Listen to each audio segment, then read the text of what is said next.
Pasamos hacia el hipotálamo, donde se encuentra el centro del hambre, de la sed, el sinvergüenza que hace que se enamore. Y pues bueno, tiene una gran conectividad con muchas estructuras, ¿no? Es una estructura muy pequeña que se encuentra por debajo del tálamo, ¿no? Aquí está el tálamo y el hipotálamo por debajo.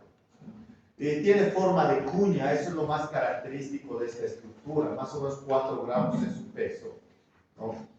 Y en la porción inferior va a conectarse con la glándula pituitaria o glándula hipófisis.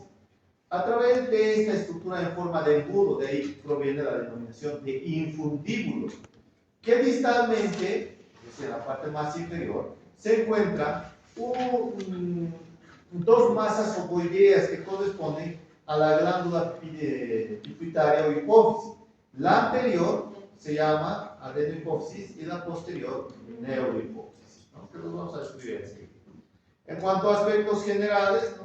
El hipotálamo no solamente se relaciona con funciones neuronales, sino también con funciones endócrinas, controlando la liberación de hormonas estimulantes u hormonas inhibitoras, ¿no? Ocupa el centro del sistema límbico. El sistema límbico es un conjunto de estructuras que despiertan esa atracción sexual, ¿no? Y que inicia al momento de la adolescencia. Punto en el que se generan esos aspectos secundarios de la sexualidad, ¿no? Y comienzan a tener cierta atracción al sexo opuesto. Acá es donde sucede esos eventos particulares. Claro que sus relaciones en la parte inferior van directamente con el zombo optopeduncular. Ese zombo optopeduncular está delimitado, ¿no? Por el quiasma óptico, por sus cintillas ópticas que van a cada lado.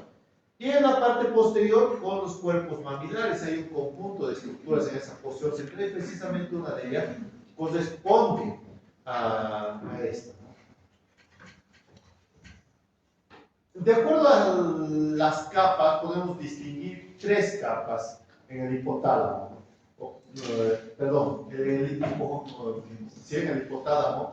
Y estas capas se distinguen desde la parte más medial hacia la más lateral. Recordemos que se encuentra en la parte inferior, cercana al tercer ventrículo.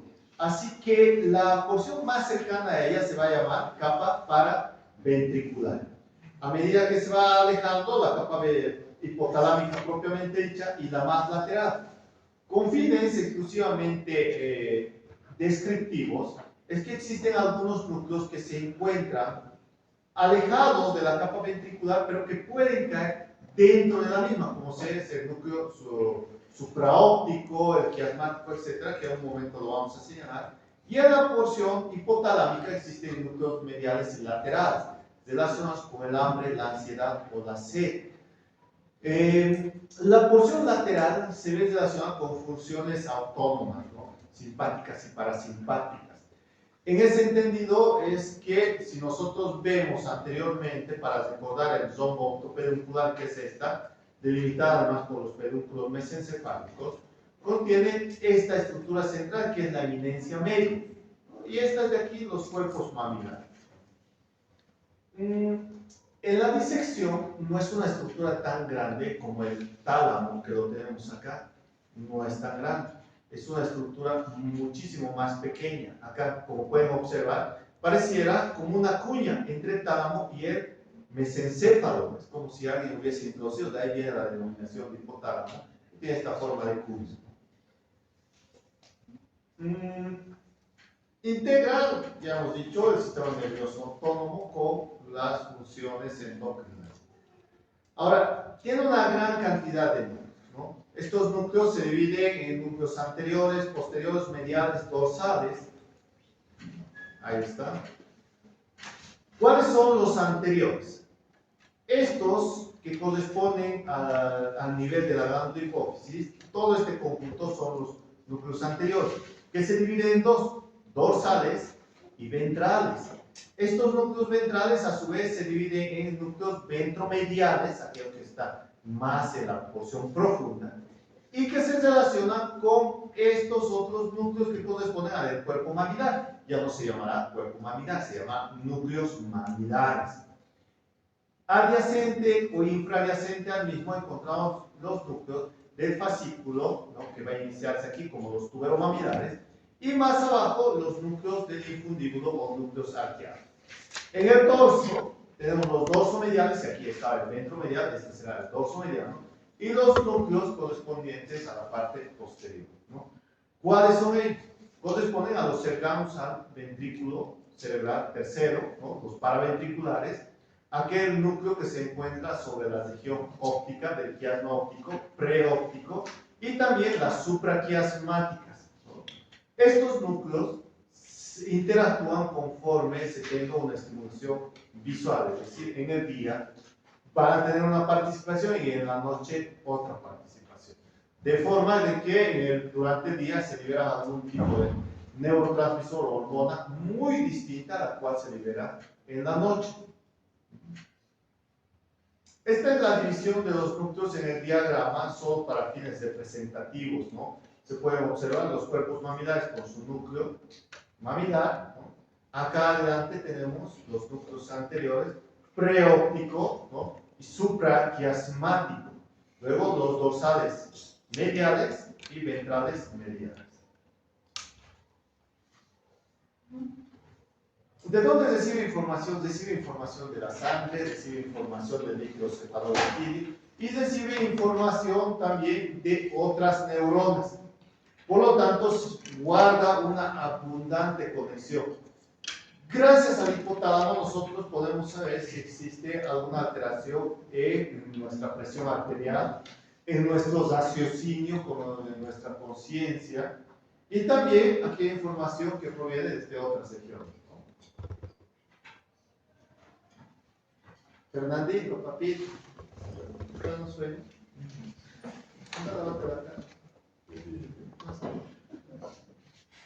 Sin vergüenza, despertar, me estás diciendo el sueño.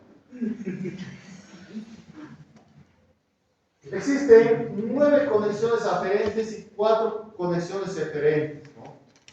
De estas conexiones va a existir una gran cantidad de información que se distribuye por estos niveles, sobre todo neuronal. ¿Cuáles son esas vías de conexión aferentes? Bueno, tenemos aquí las conexiones que corresponden a las aferencias somáticas y viscerales.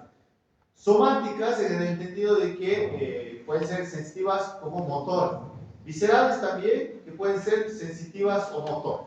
Aferencias visuales, que llega información del exterior gracias a la conexión, ¿no?, que llega desde un conjunto de fascículos que alcanza la corteza visual acá atrás, las áreas 18, 19 visuales accesorias, a través del fascículo de Gratiolet, ¿no? Pero también llega información auditiva a través del fascículo de Pfeiffer, ¿no?, desde la circunvolución primaria auditiva en el lóbulo temporal. Llega información de la corteza cerebral a través del fascículo córtico hipotalámico, pero estas pasan directamente de la corteza cerebral al hipotálamo sin hacer conexión con el tálamo. No hace conexión con el tálamo, pasan directamente. Y también pueden alcanzar al hipocampo y también a los cuerpos mamilares, ¿no? Este circuito, por lo tanto, se ve relacionado con información almacenada a largo plazo, no la memoria. Las fibras que vienen también desde el hipocampo, las hipocámpicas hipotalámicas, ¿no?, estas tienen conexión con el núcleo amigdalino, acá abajo, con el núcleo amigdalino, y también con los núcleos de los ganglios basales, como el núcleo lenticular. Pero el núcleo lenticular no es solamente un núcleo, está formado por el núcleo caudado y el núcleo del globo pálido, ¿no?, porque tiene una apariencia de lente, eso lo vamos a ver más adelante, por eso se llama núcleo lenticular. Y aquellos que vienen también desde la amígdala, las amígdalas, los fascículos hipotalámicos, ¿no? Las otras también, que son aferentes, provienen desde el tálamo superiormente. Y estas llegan no desde los núcleos laterales, sino desde los núcleos dorsomediales así como los núcleos de la línea media, ¿no? Van a estar relacionados con información sensitiva, ¿no? Y también con aquella información relacionada con la percepción de aspectos positivos o negativos en nuestra vida. Acá la falta de conectividad incluso puede hacer que la persona sufra depresión o es que sufra también una euforia pero incontrolable. Puedes recibir información también de este tegmento, ¿no? De este mesencéfalo, las fibras tegmentales. Este cuadro resume todas las vías aferentes, ¿no? Vemos aquí, desde la amígdala, miren, para poder alcanzar los núcleos anteriores o los núcleos septales, tienen que seguir el fornix, luego seguir aquí el cuerpo calloso, miren, vienen por el fornix y alcanzan los núcleos anteriores o los núcleos paraventriculares o los núcleos anteriores y los preópticos mediales, ¿no? Ahí tenemos una de las aferencias. Luego puede venir desde el hipocampo, igualmente siguiendo el fornix, el cuerpo calloso, llegando hasta los núcleos anteriores. Puede venir, ¿no?, desde los núcleos mamilares, acá, miren, desde los núcleos mamilares, que puede ser una conexión bastante rápida con el núcleo anterior del tálamo o con otros núcleos hipotalámicos. Acá se puede ver esa conectividad, como también desde el segundo par craneal, ¿no?, desde el quiasma óptico, hasta alcanzar los núcleos supraquiasmáticos, preóptico, medial, etc. Van a conectarse entonces en una red bastante enmarañada de circuitos a esta altura. Las vías de conexión eferentes son solamente 4 y bueno, estos reflejan los niveles en los cuales se encuentran. Por ejemplo, acá tenemos las vías de conexión que vienen desde el tallo encefálico, ¿no?, desde el tronco cerebral. Desde el hipocampo llegará hasta ¿dónde? Hasta núcleos del mesencéfalo, del puente barolio, de la médula oblongada. Pueden lograr descender alcanzando los núcleos de la formación reticular, manteniéndonos conscientes y en estado de vigilia mientras sucede. También puede venir a través de estos cuerpos mamilares, a través del fascículo mamilotalámico, discurriendo, ¿no?, por el núcleo anterior, primeramente del tálamo, y luego alcanzar otras regiones, inferiores o superiores, eferentes, ¿no? También puede lograr alcanzar el tegmento del mesencéfalo, igual lo hace a través de los núcleos reticulares, o con múltiples vías de conexión para el sistema límbico. Este sistema límbico es el que despierta, ya decía, esa atracción sexual hacia el otro género.